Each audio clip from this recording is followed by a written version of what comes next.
వ్యతిరేకంగా పోరాడుతున్న సమయంలో పత్రిక ఉండాలని ఆనాడు స్వాతంత్ర సమరయోధులు అందరూ కలిసి పండిట్ జవహర్లాల్ నెహ్రూ గారు పేపర్ పెట్టడం జరిగింది. దాని ద్వారా కింది జనానికి తెలవాలి ఏది ఉద్యమం ఏంది, మన హక్కులేంది, బ్రిటిష్ వారు ఎన్ని రోజులు పరిపాలన చేస్తారని ఆలోచన చేస్తున్న సమయంలో ఈ పేపర్ పెట్టడం, అది గ్రామ గ్రామానికి పోవడం, దాంతో మహాత్మా గాంధీ గారు ఏ కార్యక్రమం చేసినా ప్రజలందరూ గ్రామాలలో పట్టణాలలో దానికి సపోర్ట్ చేసేవారు. అలాంటి పేపర్లు పట్టుకొని ఇవాళ అన్ని పేపర్లు బాగా నడుస్తాయని కాదు, పేపర్లకు ఉండే ఇబ్బంది ఉన్నది, వారికి జీతాలు ఇవ్వాలి, అదేవిధంగా కిరాయిలు ఇవ్వాలి, ఇవన్నీ ఉన్న సమయంలో వారికి కొంత ఇబ్బంది కలిగితే దాని మీద మనీ లాండరింగ్ చేసిండ్రని సోనియా గాంధీ మీద రాహుల్ గాంధీ మీద A1 A2గా పెట్టడం ఇది ఎంతవరకు న్యాయం అనేది నేను అడుగుతున్నా. నరేంద్ర మోడీకి ఏది దొరకలే. గతంలో ఇదే జనతా పార్టీ చేసింది ఒక పని, ఆనాడు ఉన్నటువంటి ఎమర్జెన్సీ కానీ షా కమిషన్లో కానీ ఇందిరాగాంధీని జైల్లో పెట్టాలని పెట్టిండ్రు కూడా. కానీ తర్వాత తీర్పు ఎట్లొచ్చింది, 77 ఓడిపోతే 1980లో మళ్ళా ఇందిరాగాంధీకే పబ్బం కట్టిండ్రా లేదా ప్రజలు? ఆ ఆలోచన ఎందుకు చేస్తుండో నరేంద్ర మోడీ అమిత్ షా నేను చెప్తున్నా. మీరు గిన సోనియా గాంధీని గిన గతంలో జనతా పార్టీ చేసిన తప్పు మీరు చేస్తే మాత్రం యావత్ భారతదేశంలో మళ్ళీ కాంగ్రెస్ సర్కారే వస్తుంది, ఇండియా కూటమే వస్తుంది అనేది నా ఉద్దేశం. ఇప్పటికన్నా ఆలోచన చేయండిరా బాబు.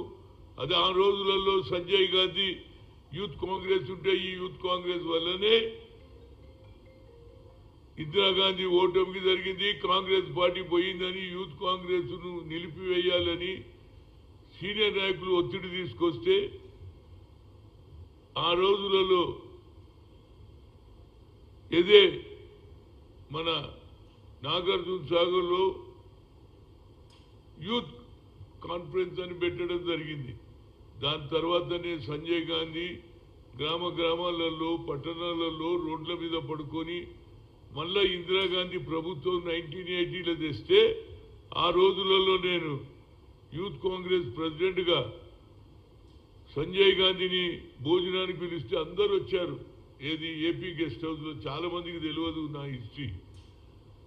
అప్పుడు ఇంకా రానేలే ప్రభుత్వం, మొదలే పెట్టలే, ఇంకా ఏది ప్రమాణ స్వీకారం కాకముందే నేను పెట్టడం జరిగింది. అయితే నా ఉద్దేశంలో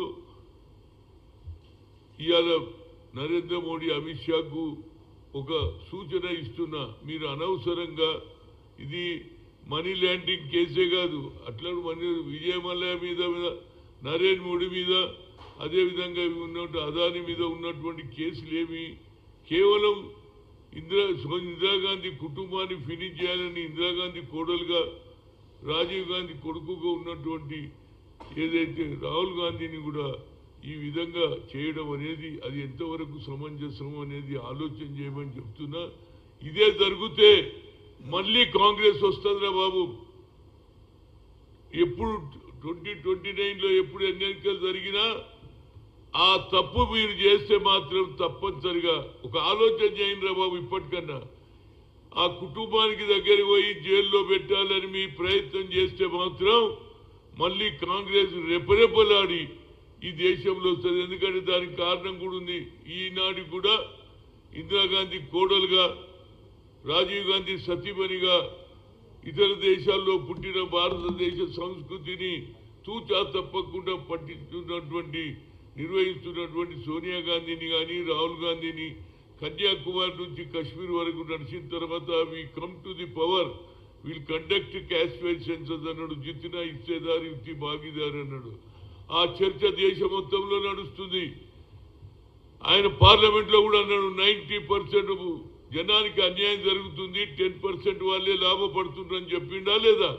అదే ఆలోచనని ఇవాళ కన్యాకుమారి కశ్మీర్ చేస్తుంటే వీళ్ళకు భయం చుట్టుకుంది. దాన్ని ఇవాళ ఇక్కడ రేవంత్ రెడ్డి కూడా ఇంప్లిమెంట్ చేయడం జరిగింది.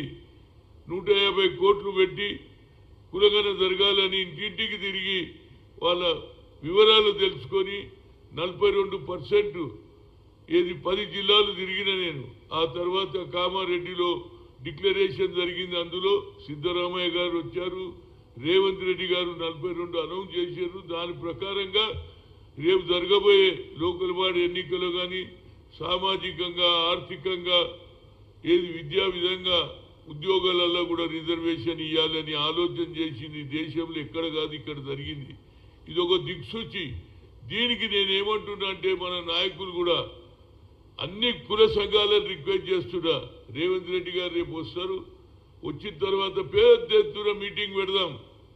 బడుగు బలైన వర్గాల గురించి ఇలాంటి సమయం మళ్ళా రాదు. ఎందుకంటే రాహుల్ గాంధీకి అన్ని రాష్ట్రాల్లో ఉండే ఎంపీలు కూడా మద్దతు ఇవ్వాలి. దానికి కారణం ఏంటంటే ఐఐటి ఐఐఎంలో రిజర్వేషన్ కావాలని మనం కొట్లాడితే ఆ రోజులలో సుప్రీంకోర్టు కొట్టేసింది.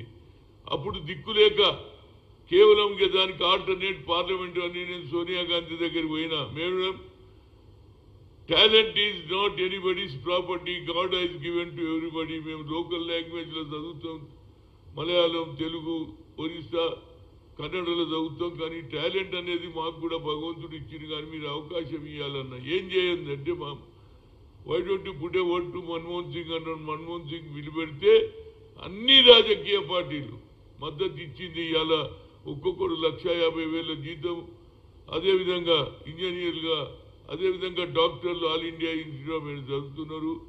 మరొకసారి చెప్తున్నా, నరేంద్ర మోడీ, సోనియా గాంధీ, రాహుల్ గాంధీ దగ్గర వాళ్ళది ఇది తప్పనిసరిగా తప్పుడు ప్రచారం చేస్తున్నారు. మనీ ల్యాండింగ్ జరగనే లేదు. కేవలం మనీ ల్యాండింగ్లో పెట్టేసి ఆమెను ఇబ్బంది పెట్టి జైల్లో పెడితే మాత్రం ఏ విధంగానైతే ఇందిరాగాంధీ, సంజయ్ గాంధీ ఏ విధంగా 1980లో 3 ఏళ్ల లోపలనే ఆనాడు జనతా ప్రభుత్వం ఉండేది. ఆ జనతా ప్రభుత్వం పోయిందా లేదా? అదేవిధంగా ఈ ప్రభుత్వం కూడా కూలిపోవడానికి మీరు అడుగు ముందుకేస్తే మాత్రం తప్పనిసరిగా సోనియా గాంధీని, రాహుల్ గాంధీని టచ్ చేస్తే వచ్చే ఎన్నికల్లో కాంగ్రెస్ పార్టీ స్వీప్ అవుతుంది. ఈ దేశానికి ప్రధానమంత్రి అవుతుంది. ఎందుకంటే ఆయన ప్రధానమంత్రి ఊరికే చెప్తలేడు.